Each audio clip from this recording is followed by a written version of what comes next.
Тъмън се бех подготвил да ходя на тренировка с мотора и се сцепи да вали дъжд. Несериозна работа. Както и да е, добре дошли в моя канал. Кафето е живот.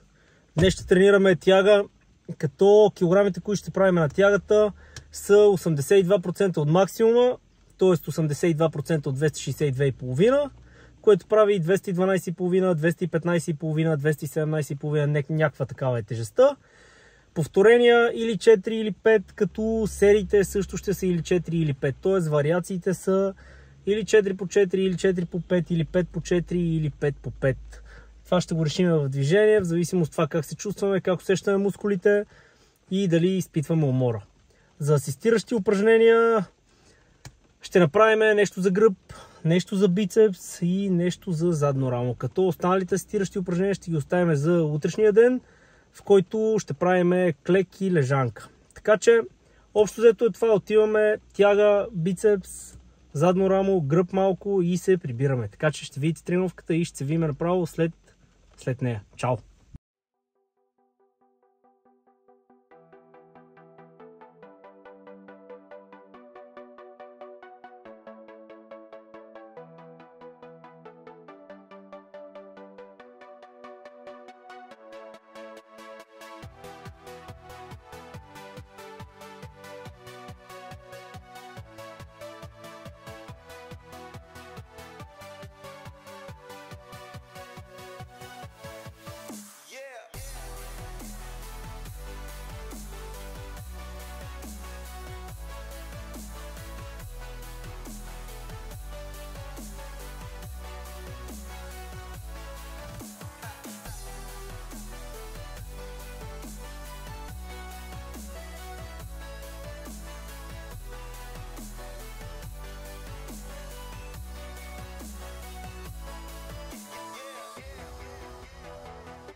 понатоварихме се. Направо съм скапан.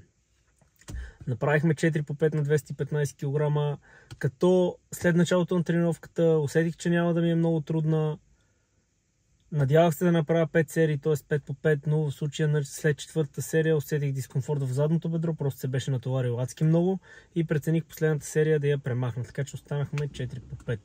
За асистиращите нищо интересно, нищо кой знае какво, напомпахме малко гърба, напомпахме бицепса, напомпахме задното рамо.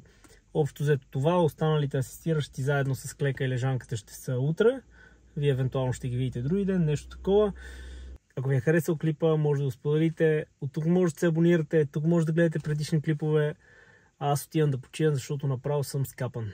Не знам как говоря пред камерата. До следващата тренировка. Чао!